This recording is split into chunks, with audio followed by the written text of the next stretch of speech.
अस्सलाम वालेकुम। इस वीडियो में हम बात करेंगे इलेक्ट्रॉनिक्स के बारे में कि इलेक्ट्रॉनिक्स क्या चीज़ है।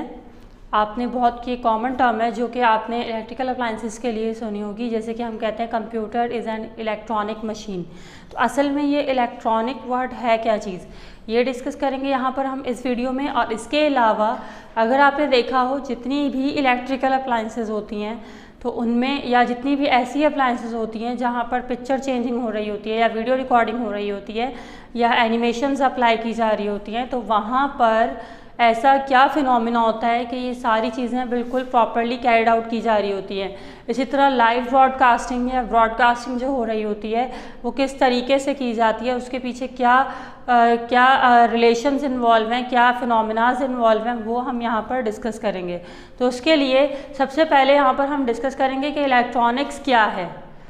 तो इलेक्ट्रॉनिक्स असल में फ़िज़िक्स की एक ब्रांच है। ये दो चीज़ों को मिलाकर बनी है, एक तो इलेक्ट्रॉन और एक मैकेनिक्स। दो अलग अलग वर्ड हैं, एक है इलेक्ट्रॉन और दूसरा है मैकेनिक्स।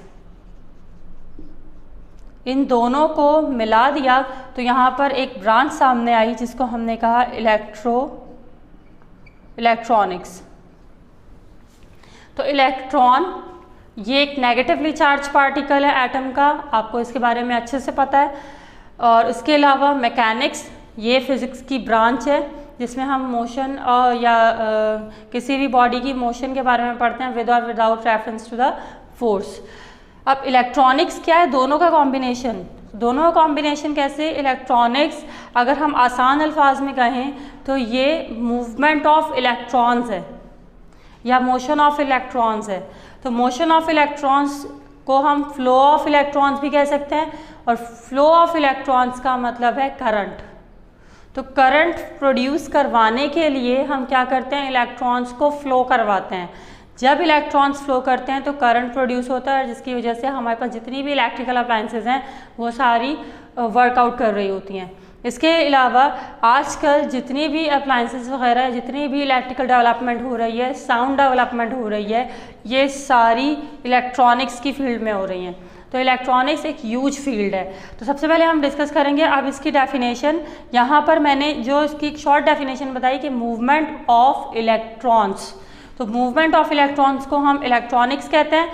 यहाँ पर क्या लिखा हुआ है, यहाँ पर लिखा हुआ है it is the branch of physics which deals with the development of electron emitting devices. अब इलेक्ट्रॉन का फ्लो करवाकर हम ऐसी डिवाइसेस बनाएंगे जिनसे इलेक्ट्रॉन्स की एमिशन हो रही होगी, यानी कि ऐसे डिवाइसेस होंगी जो इलेक्ट्रॉन्स को एमिट कर रही होंगी। उनमें ऐसे सब्सटेंसेस यूज़ किए जाएंगे जो कि इलेक्ट्रॉन्स को निकाल रहे होंगे, उनको फ्लो करवा रहे होंगे। इसके अलावा उनकी यूटिलाइजेशन, उनका इस्तेमाल, वो जो डिवाइसेस हैं वो किस तरह से इस्तेमाल की जाती हैं। इसके अलावा और controlling of electron flow in an electrical circuit. Electrical circuit क्या था? इलेक्ट्रिकल सर्किट हम वैसे भी लास्ट चैप्टर्स में डिस्कस कर चुके हैं कि path for the flow of electrons.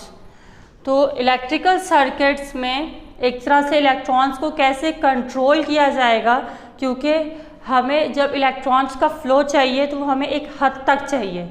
जैसे कि अगर हम पिक्चर्स की बात करें, जो पिक्चर्स चेंज हो रही होती हैं या लाइव ब्रॉडकास्टिंग हो रही होती है, तो वहाँ पर एक के बाद दूसरी पिक्चर आ रही होती है।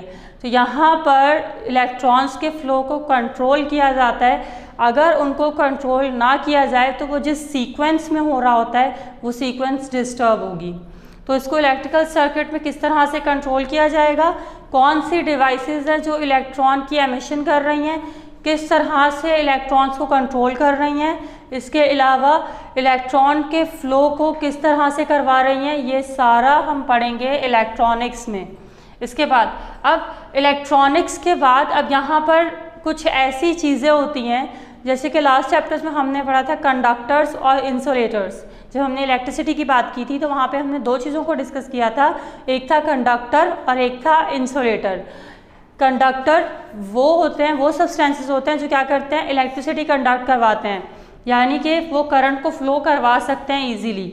लेकिन उसके अलावा इसी के अपोजिट बरक्स अगर हम इंसुलेटर्स को देखें तो इंसुलेटर्स करंट पास नहीं करते, यानी कि वो बिल्कुल उसमें जो एटम्स होते हैं वो टाइटली पैक होते हैं कि उससे करंट फ्लो नहीं कर सकता। फिर एक चीज़ वहाँ पे मैंने और बताई थी, जो थे सेमीकंडक्टर्स। सेमीकंडक्टर्स एक तरह से पार्शियल कंडक्टर्स होते हैं और हम कह सकते हैं पार्शियल इंसुलेटर्स होते हैं। ये कभी इलेक्ट्रिसिटी कंडक्ट करते हैं और कभी नहीं करते, डिपेंड करता है इनके पार्टनर पर जिनसे ये रिएक्ट करते हैं कि वो कितना कंडक्टिव है या वो कितना इंसुलेटेड है। अब यहाँ पर जो सेमीकंडक्टर्स यूज़ की जाती हैं वो सिलिकॉन और जर्मेनियम की हैं। आपने सुना होगा अक्सर कंप्यूटर में भी सिलिकॉन चिप्स यूज़ होती हैं, तो ये वही वाली सिलिकॉन चिप्स हैं। ये बनती कैसे हैं? ये असल में सेमीकंडक्टर्स होते हैं। सेमीकंडक्टर्स यानी कि इनमें ऐसे एलिमेंट्स इस्तेमाल किए जाते हैं जो कि सेमीकंडक्टर बाय नेचर होते हैं। तो सेमीकंडक्टर्स में यहाँ पे जो इस्तेमाल किया जाता है करंट के फ्लो को कंट्रोल करने के लिए, या हम कह सकते हैं कि ऐसे डिवाइसेस जैसे कंप्यूटर हो गया, टेलीविज़न हो गया, इसी तरह मोबाइल फ़ोन्स, इसी तरह साउंड रिकॉर्डिंग डिवाइसेस या ऐसी वीडियो मेकिंग डिवाइसेस, ऐसी चीज़ें जिनसे यानी कह लें कि कोई रिकॉर्डिंग हो रही है या तो जिनसे यानी कह लें कोई साउंड प्रोड्यूस हो रही है या इलेक्ट्रिकल कंडक्शन हो रही है, तो वहाँ पर सिलिकॉन और जर्मेनियम का इस्तेमाल किया जाता है। ये दोनों सेमीकंडक्टर्स हैं। तो ये सेमीकंडक्टर हैं, लेकिन जैसे कि मैंने बताया कि कभी कंडक्ट करेंगे कभी कंडक्ट नहीं करेंगे, तो ये इंसुलेटेड बिहेवियर भी रखते हैं, यानी कि कुछ टाइम के लिए ये एज एन इंसुलेटर भी एक्ट करते हैं।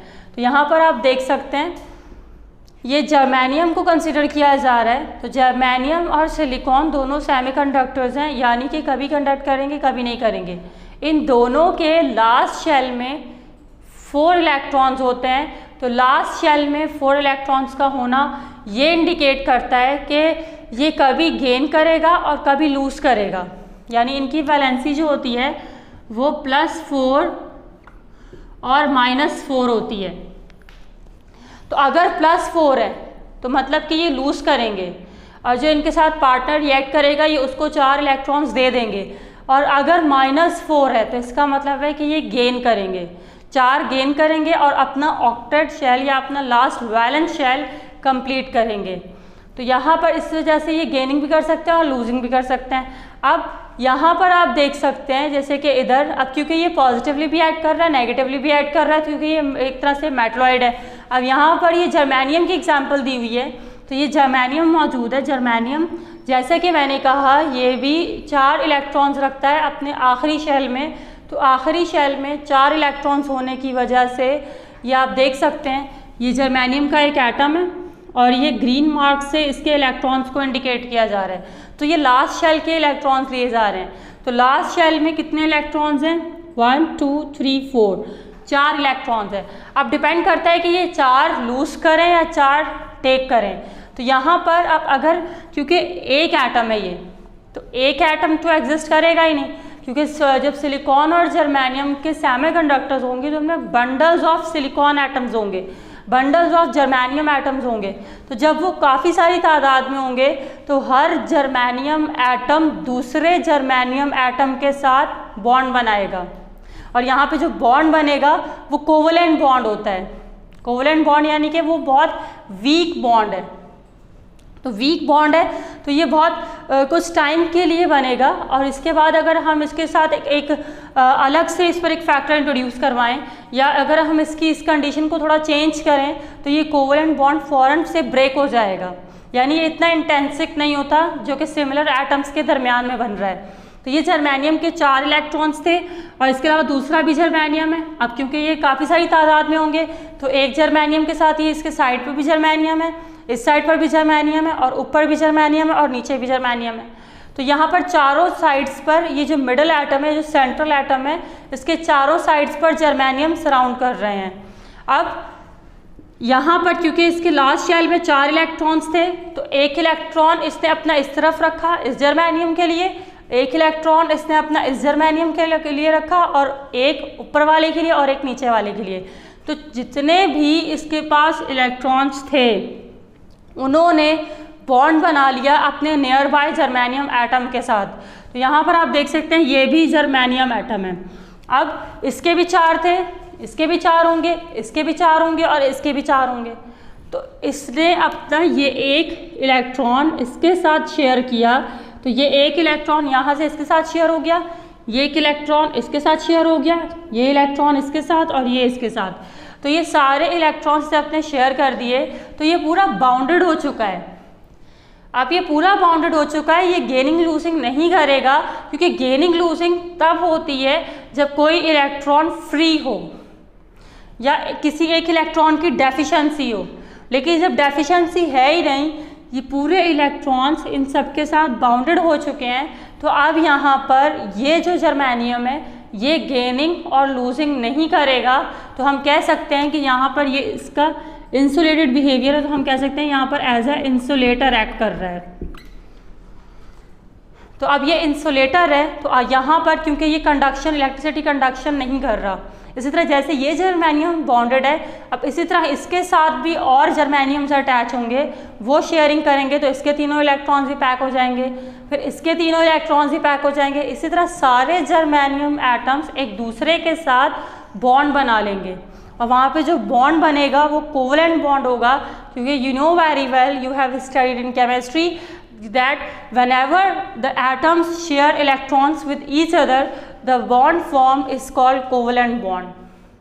और ये एक वीक बॉन्ड होता है, जिसकी वजह से थोड़ा भी अगर इसको आउटर फोर्स मिली, आउटर इसको कंडक्शन मिली, तो ये फ़ौरन से अपना बॉन्ड तोड़ेगा और ये किसी नए एटम के साथ, किसी डिफरेंट एटम के साथ अपना बॉन्ड बना लेगा।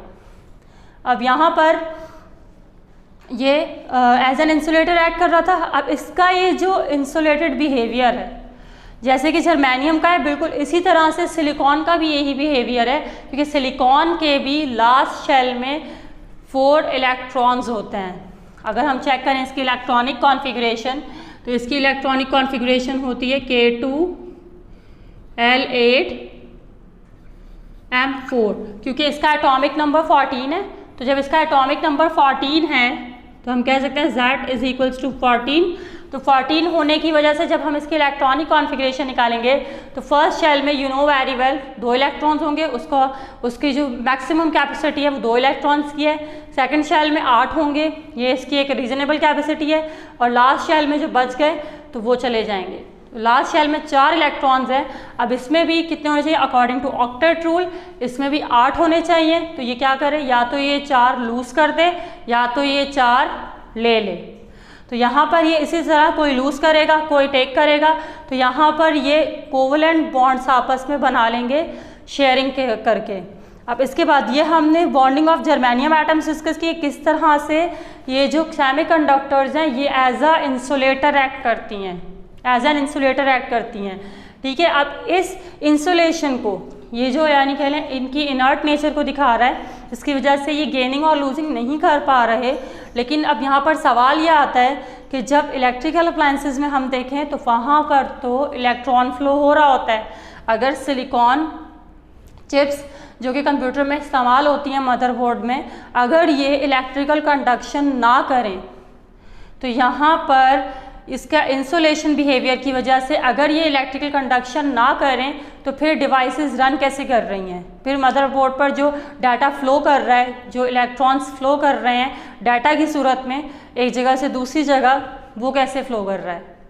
अब इसका रीज़न या इसकी वजह ये है कि इनकी इंसुलेशन को ख़त्म करवाने के लिए हम वहाँ पर एक प्रोसेस करते हैं जो कहलाता है डोपिंग। डोपिंग क्या है? डोपिंग एक तरह से एक प्रोसेस है, एक फिनोमेना है, जिसकी वजह से हम सिलिकॉन और जर्मेनियम, ये 2 एटम्स हैं, एक सिलिकॉन है और एक जर्मेनियम, इन दोनों की इलेक्ट्रिकल कंडक्टिविटी को बढ़ाते हैं। तो यानी कि क्योंकि एज एन इंसुलेटर एक्ट कर रहे थे, हर एटम दूसरे एटम के साथ बॉन्ड बना चुका था, तो इनके बॉन्ड को तोड़ने के लिए हम क्या करेंगे, इसको डॉप करवाएंगे। तो डॉप किसके साथ करवाया जाता है, यानी कि इसको रिएक्ट करवाएंगे किन एलिमेंट्स के साथ? ऐसे एलिमेंट्स जो ट्राईवैलेंट हो या पेंटावैलेंट हो, तो ऐसे एलिमेंट्स के साथ इनको रिएक्ट करवाया जाता है जिसकी वैलेंसी या तो 3 हो या तो 5 हो। जब ये ऐसे एलिमेंट से रिएक्ट करते हैं तो वहाँ पर या तो डेफिशिएंसी ऑफ इलेक्ट्रॉन होती है या तो एफिशिएंसी ऑफ इलेक्ट्रॉन हो जाती है, जिसकी वजह से करंट फ्लो कर रहा होता है। वो जो एक इलेक्ट्रॉन है जो कि एक्स्ट्रा आ जाता है, एक्सेस में आ जाता है, या तो वो एक इलेक्ट्रॉन है जिसकी कमी की वजह से वहाँ पर कुछ एम्प्टी स्पेस होता है, तो जिसकी वजह से इस तरह से करंट का फ्लो हो रहा होता है। ठीक है, तो अब इसी तरह जैसे कि यहाँ पे मैंने बताया कि डॉपिंग क्या की जाएगी, सिलिकॉन और जर्मेनियम यानी ये जो सेमीकंडक्टर्स थी इनको रिएक्ट करवा दिया 3 और 5 वैलेंस इलेक्ट्रॉन से ऐसे एटम्स जिनकी वैलेंसी ट्राईवैलेंट होगी या पेंटावैलेंट होगी, यानी कि लास्ट शेल में या तो 5 इलेक्ट्रॉन्स होंगे या तो 3 इलेक्ट्रॉन्स होंगे। तो ऐसे एटम से जब हम रिएक्ट करवाएंगे तो वहाँ पर इनकी इलेक्ट्रिकल कंडक्टिविटी बढ़ जाएगी और वहाँ पर इनका एक तरह से इलेक्ट्रॉन फ्लो शुरू हो जाएगा। तो यहाँ पर जो डॉपिंग के लिए एलिमेंट्स इस्तेमाल किए जाते हैं वो ज़्यादातर आर्सेनिक होता है, इंडियम होता है और इसके अलावा एंटीमनी होता है। तो यहाँ पर ऐसे एलिमेंट्स का यूज़ किया जाता है जिनकी वैलेंसी ट्राईवैलेंट हो और एक तरह से पेंटावैलेंट हो और वो लेस रिएक्टिव हो, यानी उनकी रिएक्टिविटी इतनी ज़्यादा ना हो कि वो फ़ौरन से अगर इनको कोई और पार्टनर मिले भी तो वो फ़ौरन से इनको छोड़कर किसी और के साथ रिएक्ट कर जाएं। तो यहाँ पर इस वजह से हम ऐसे एलिमेंट्स का इस्तेमाल करते हैं। अब इसकी वजह से जो सेमीकंडक्टर्स बनती हैं, अब इसकी वजह से जो ट्राईवैलेंट और पेंटावैलेंट एलिमेंट्स को डालकर डॉपिंग करवाकर जो न्यू सब्सटेंसेस बनते हैं या न्यू कंडक्टर्स बनते हैं उनको अब हम डिस्कस करते हैं। जैसे कि मैंने कहा था कि इलेक्ट्रिकल कंडक्टिविटी सिलिकॉन और जर्मेनियम की बढ़ाई जाती है जब डॉपिंग करवाई जाती है। ठीक है, अब डॉपिंग करवाकर हम 2 तरह के सेमीकंडक्टर्स बनाते हैं, एक होता है एन टाइप और दूसरा है P type. N type semiconductors को इस साइन से इंडिकेट किया जाता है और पी टाइप सेमीकंडक्टर्स को इस साइन से इंडिकेट किया जाता है। यानी जब ये मिलेंगे तो हम इनको ड्रॉ करने के लिए या एज्यूम करने के लिए हम ये साइंस ड्रॉ करते हैं। तो अगर इस तरह का सैंपल है तो इसका मतलब वो एन टाइप है, अगर इस तरह का सैंपल है तो मतलब वो पी टाइप है। अब एन टाइप सेमीकंडक्टर क्या है? एन टाइप सेमीकंडक्टर में जो सेमीकंडक्टर होगी, जो प्योर सेमीकंडक्टर होगी, उसको हम यहाँ पर क्या करेंगे, उसको प्योर सेमीकंडक्टर को हम क्या करेंगे, पेंटावैलेंट एलिमेंट के साथ डॉप करवाएंगे। तो पेंटावैलेंट एलिमेंट के साथ उसकी डॉपिंग करवाई जाएगी, किसकी? प्योर सेमीकंडक्टर की। प्योर सेमीकंडक्टर कौन होगा? वही सिलिकॉन या तो फिर जर्मेनियम। इनकी डॉपिंग करवा दी जाएगी पेंटावैलेंट के साथ, तो वहाँ पर जो सेमीकंडक्टर बनेगी वो एन टाइप सेमीकंडक्टर होगी। और अगर वही प्योर सेमीकंडक्टर उसको ट्राईवैलेंट एलिमेंट के साथ डॉप करवाया जाए, यानी ट्राईवैलेंट एलिमेंट के साथ उसको रिएक्ट करवा दिया जाए उसकी रिएक्टिविटी को बढ़ाने के लिए, तो वहाँ पर पी टाइप सब्सटेंसेस बनेंगे, यानी कि पी टाइप सेमीकंडक्टर बनेंगे। ठीक है, इसके बाद अब यहाँ पे डायग्रामेटिकली भी इसको देख लेते हैं। अब बीच में इधर एंटीमनी मौजूद है, एंटीमनी ले रहे हैं। एंटीमनी पेंटावैलेंट एलिमेंट है, यानी कि इसके लास्ट शेल में 5 इलेक्ट्रॉन्स होते हैं। लास्ट शेल में 5 इलेक्ट्रॉन्स हैं, तो ये 4 इलेक्ट्रॉन इसके ये रहे और 1 इलेक्ट्रॉन ये रहा, तो ये 5 इलेक्ट्रॉन्स हैं। अब जर्मेनियम से इसको रिएक्ट करवाया तो जर्मेनियम से क्या हुआ, ये वाला जो 1 इलेक्ट्रॉन था इसने पेयर बना लिया जर्मेनियम के 1 इलेक्ट्रॉन के साथ, तो ये इसके साथ पेयर बना गया, तो यहाँ पे एक कोवलेंट बॉन्ड बना। फिर ये वाला इसके दूसरे इलेक्ट्रॉन ने भी इसके साथ बनाया तो ये दूसरा कोवलेंट बॉन्ड बना। फिर ये इसके साथ बना तो ये तीसरा कोवलेंट बॉन्ड था, और ये इसके साथ तो ये चौथा कोवलेंट बॉन्ड था।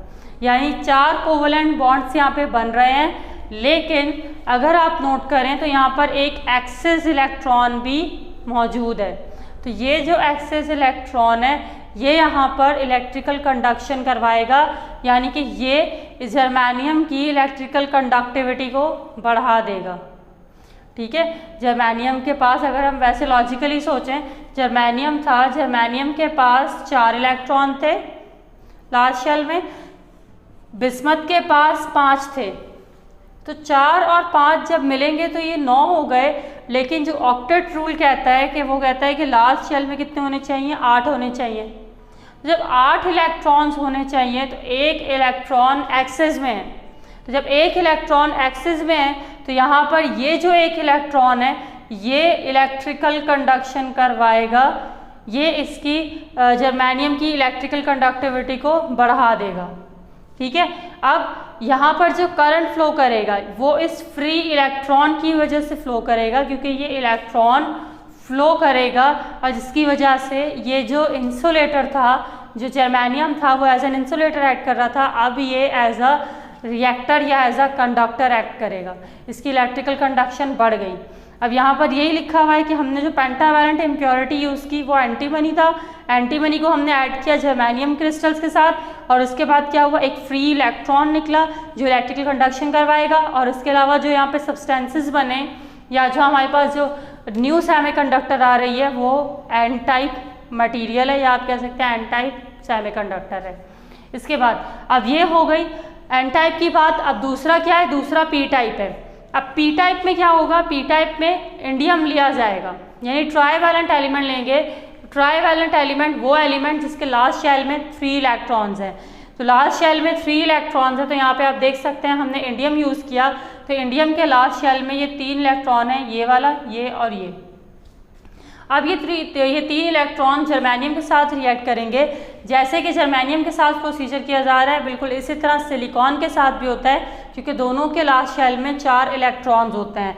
अब इसके बाद इसका एक पेयर बना इंडियम के साथ, इस जर्मेनियम का है, इस जर्मेनियम का भी इंडियम के साथ बन गया, इसका भी बन गया। तो यहाँ पर 3 कोवलेंट बॉन्ड्स हैं, यहाँ पर 4 थे क्योंकि चारों रिएक्ट कर गए थे और एक एक्स्ट्रा था। यहाँ पर 3 रिएक्ट कर गए यानी 3 कोवलेंट बॉन्ड बन रहे हैं, लेकिन यहाँ पर एक होल है, यानी कि यहाँ पर क्योंकि इसके 3 पार्टिकल्स थे तो तीनों ने बॉन्ड बना लिया। अब चौथा जो है वो एज एन होल एक्ट कर रहा है। क्यों? क्योंकि वो एक एम्प्टी स्पेस है, वहाँ पर इलेक्ट्रॉन मौजूद नहीं है, तो उस एम्प्टी स्पेस को हम होल कहते हैं। होल एम्प्टी स्पेस है, इस एम्प्टी स्पेस की वजह से अब करंट कंडक्ट होगा। तो करंट कंडक्ट कब होता है, करंट ज़्यादा कंडक्ट कब होता है, जब या तो एक की एफिशिएंसी करवा दी जाए यानी एक इलेक्ट्रॉन एक्स्ट्रा ले लिया जाए, या तो एक की डेफिशिएंसी करा दी जाए यानी एक इलेक्ट्रॉन कम कर दिया जाए। ठीक है, तभी यहाँ पे पेंटावैलेंट और ट्राईवैलेंट ले रहे हैं। टेट्रावैलेंट क्यों नहीं ले रहे, क्योंकि अगर टेट्रावैलेंट लेंगे तो यहाँ पर 5 थे, अगर इधर 4 हो जाएंगे तो 4 और 4 प्लस करके 8 हो गया, तो ऑक्टेट रूल कंप्लीट हो गया। तो इसका मतलब यहाँ पर कोई गेनिंग, कोई लूजिंग या कोई करंट का फ्लो नहीं होगा। लेकिन अगर हम यहाँ पर चेक करें तो यहाँ पर 3 इलेक्ट्रॉन्स थे, अगर यहाँ पर भी हम 4 लेते तो इसके 4 इलेक्ट्रॉन से रिएक्ट करता तो ऑक्टेट रूल कंप्लीट होता, जिसकी वजह से यहाँ पर कोई कंडक्शन नहीं होती। अब इंडियम की बात की, इंडियम में मैंने कहा 3 पार्टिकल्स थे, तो इंडियम में 3 पार्टिकल्स थे, तो यहाँ पर जो जर्मेनियम था इसमें 4 थे, तो ये जर्मेनियम के हैं और ये इंडियम के हैं। अब ये दोनों ऐड हो गए तो ये हो गया 7। तो अभी भी एक की डेफिशिएंसी है, यहाँ पर एक की एफिशिएंसी थी, एक एक्स्ट्रा था, यहाँ पर एक की डेफिशिएंसी है, एक की कमी है। तो ये एक की जो कमी है, ये इसका एक का जो एम्प्टी स्पेस होगा वो एम्प्टी स्पेस करंट कंडक्ट करवाएगा। यानी कि जैसे मिसाल के तौर पर आप इस एग्जांपल ऐसे ले सकते हैं, अगर हम चीज़ों को फिक्स कर दें तो वो डिस्टर्ब नहीं होती, लेकिन अगर वहाँ पर कोई एम्प्टी स्पेस मौजूद हो तो वो जगह बार बार डिस्टर्बेंस क्रिएट करती है।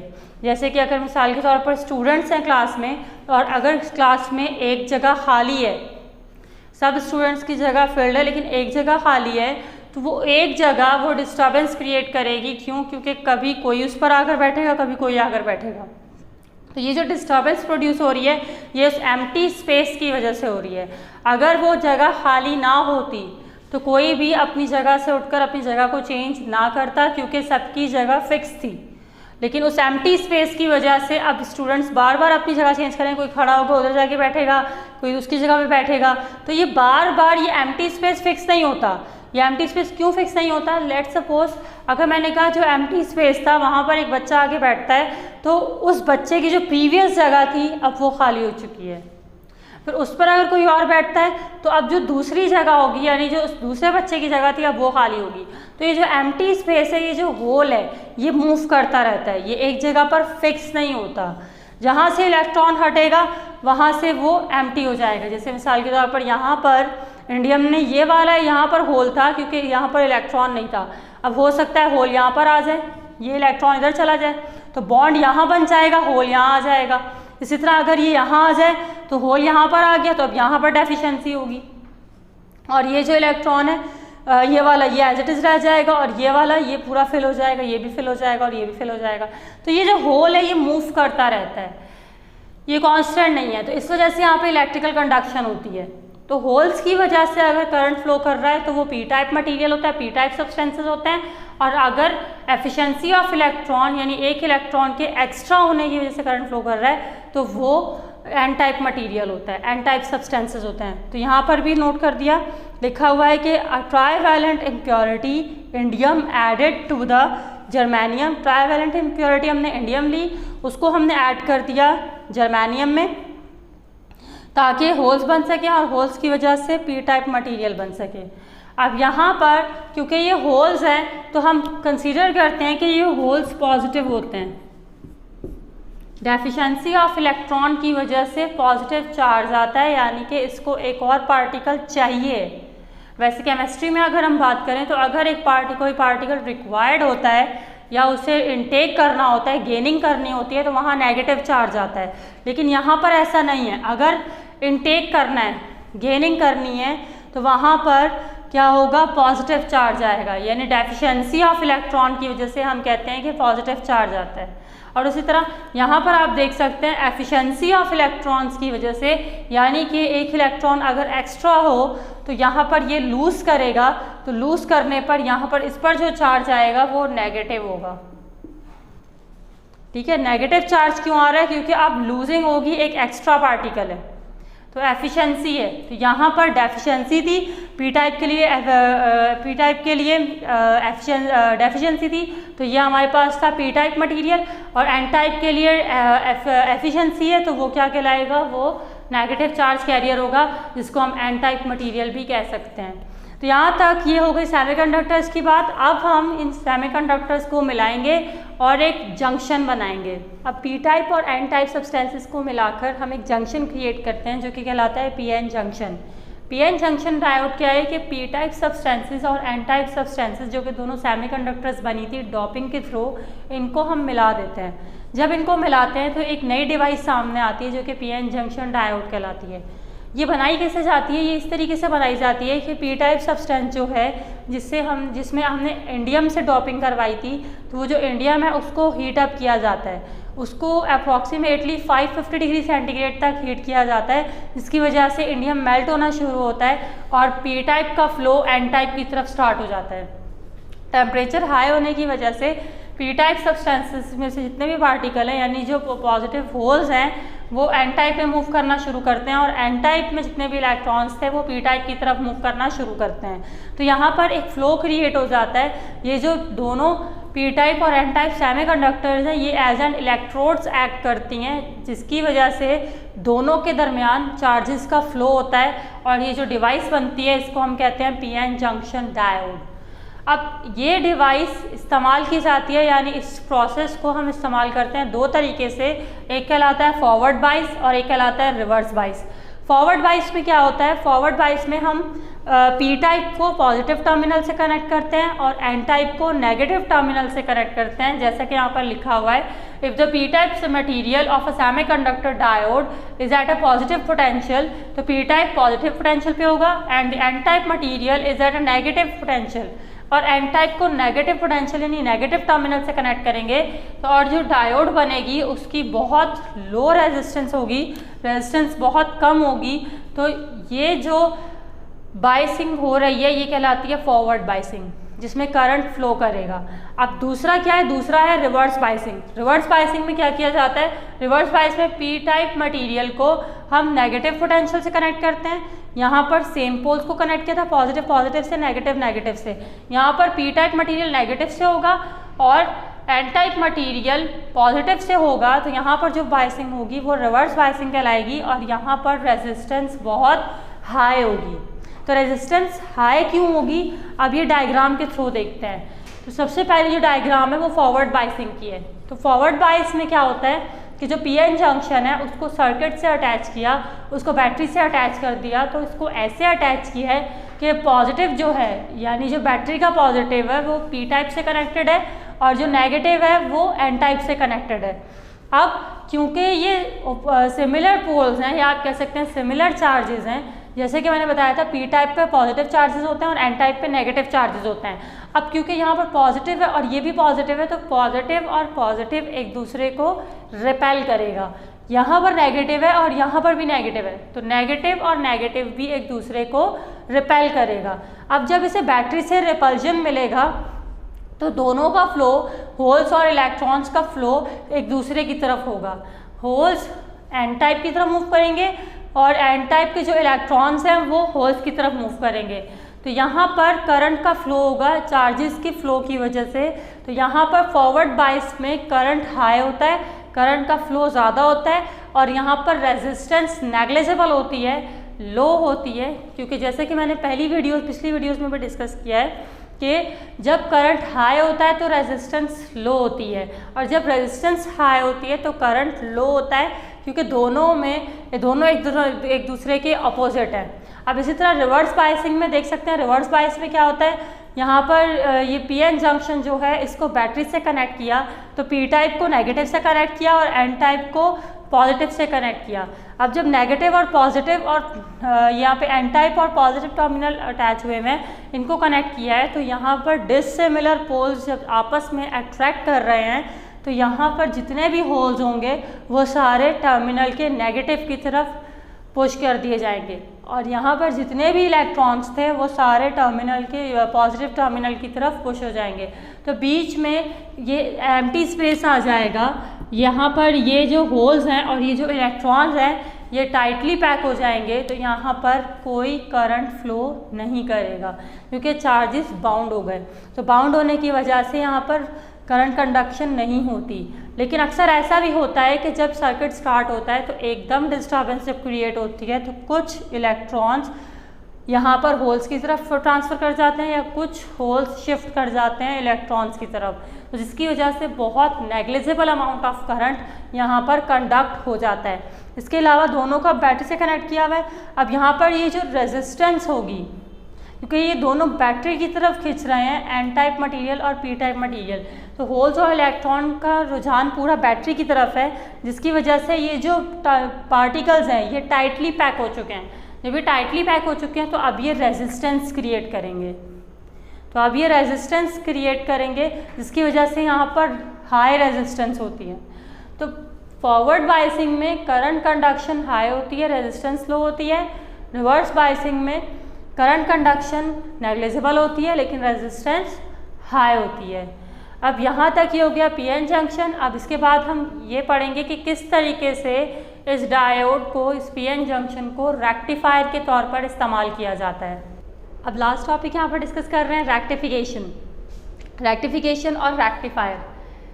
रेक्टिफायर क्या है? रेक्टिफायर वो डिवाइस है जो ऑल्टरनेट करंट को डायरेक्ट करंट में कन्वर्ट करेगी। ऑल्टरनेट करंट वो करंट होता है जो बार बार अपनी डायरेक्शन को चेंज करता है due to high resistance. Direct current वो होता है जो कि अपनी डायरेक्शन को चेंज नहीं करता क्योंकि वहाँ पर रेजिस्टेंस कम होती है, वो डायरेक्टली एक स्पेसिफिक डायरेक्शन में ट्रैवल करता है। तो ऑल्टरनेट करंट इतना ख़तरनाक नहीं होता, डायरेक्ट करंट बहुत ज़्यादा ख़तरनाक है। जो घर में सप्लाई किया जा रहा होता है वो ऑल्टरनेट करंट होता है, लेकिन जो ट्रांसफार्मर्स वगैरह से सप्लाई होता है वो डायरेक्ट करंट होता है, यानी वहाँ तक जो करंट पहुँचता है। अब रेक्टिफायर वो डिवाइस है जो ऑल्टरनेट करंट को डायरेक्ट करंट में ट्रांसफ़र करेगी। अब रेक्टिफिकेशन क्या है? रेक्टिफिकेशन वो फिनोमेना है जिसके थ्रू एक तरह से ऑल्टरनेट करंट को डायरेक्ट करंट में कन्वर्ट किया जाएगा। अब ये जो हमने डायोड पढ़ी थी, पीएन जंक्शन डायोड, ये एज अ रेक्टिफायर काम करती है, यानी कि ये ऑल्टरनेट करंट को डायरेक्ट करंट में कन्वर्ट करेगी। कैसे? ये बाय डायग्राम देखते हैं।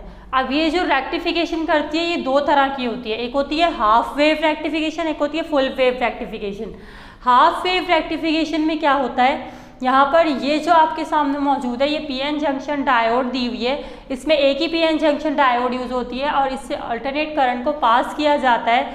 तो पास करने के बाद जो वेव कन्वर्ट होकर बाहर आती है वो सिर्फ हाफ वेव रह जाती है, यानी कि अगर आप इसके लूप्स देखें, ये एक वेव है, अब इसके सिर्फ ऊपर वाले लूप्स रह जाएंगे, ये नीचे वाले जो इसके लूप्स हैं ये बिल्कुल ख़त्म हो जाएंगे। नीचे से ये वेव, यानी इसका जो ट्रफ था वो ख़त्म हो गया, सिर्फ क्रस्ट बाकी रह गया, जिसकी वजह से ये गैप आ रहा है, क्योंकि जो गैप आ रहा है ये रिवर्स बाइसिंग की वजह से आ रहा होता है। यहाँ पर एक तरह से डायरेक्ट और एक तरह से फॉरवर्ड और रिवर्स बाइसिंग दोनों करवाई जाती है, जिसकी वजह से जब ऊपर होता है, ऊपर वाले के लिए वेव्स के लिए हम बात करें तो इनके लिए होती है फॉरवर्ड बाइसिंग, जिसकी वजह से ऊपर वाला current as it is transfer कर जाता है। बाकी जो नीचे वाली वेव्स हैं वो उनको फेस करना पड़ता है रिवर्स बाइसिंग, जिसकी वजह से ये वेव्स बिल्कुल ख़त्म हो जाती हैं और ये यहाँ पर नहीं बचती। तो यहाँ पर एक तरह से फॉरवर्ड और रिवर्स बाइसिंग इस्तेमाल की जा रही होती है, इसकी वजह से करंट के डायरेक्शन को चेंज किया जा रहा होता है। अब ये ऑल्टरनेट करंट था और अगर यहाँ पर आप देखें तो ये डायरेक्ट करंट में कन्वर्ट हो चुका है। अब इसकी डायरेक्शन एक ही है, अब ये अपनी डायरेक्शन को चेंज नहीं कर रहा। बाकी डिटेल में इसकी डिमॉन्स्ट्रेशन आपको मालूम होगी सेकेंड ईयर में। अब आगे यहाँ पे देख सकते हैं full wave rectification. Full wave rectification में क्या होता है, यहाँ पर ये पूरा एक प्रोसीजर दिया हुआ है। इस प्रोसीजर के थ्रू हम क्या करते हैं, दो पीएन जंक्शन का इस्तेमाल करते हैं। दो पीएन जंक्शन से जब ये वेव पास होती है, ये ऑल्टरनेट करंट की वेव पास होती है, तो ये फुल वेव में कन्वर्ट होके बाहर आती है। यानी इसके जो नीचे वाले लूप्स थे, ये वाले लूप्स ये ऊपर कन्वर्ट हो जाते हैं, ये यहाँ पर आ जाते हैं। तो ये जब ऊपर कन्वर्ट हो जाते हैं तो ये कुछ इस तरह की वेव दिखाई देती है, इसमें कोई गैप मौजूद नहीं होता। तो यहाँ पर जो बन रही है ये हाफ वेव है, यहाँ पर जो बन रही है ये फुल वेव है। तो ये दो तरह की रेक्टिफिकेशन यहाँ पर हमने स्टडी की। यहाँ तक ये चैप्टर कंप्लीट हो चुका है। I hope you have understood each and everything. Allah हाफिज़।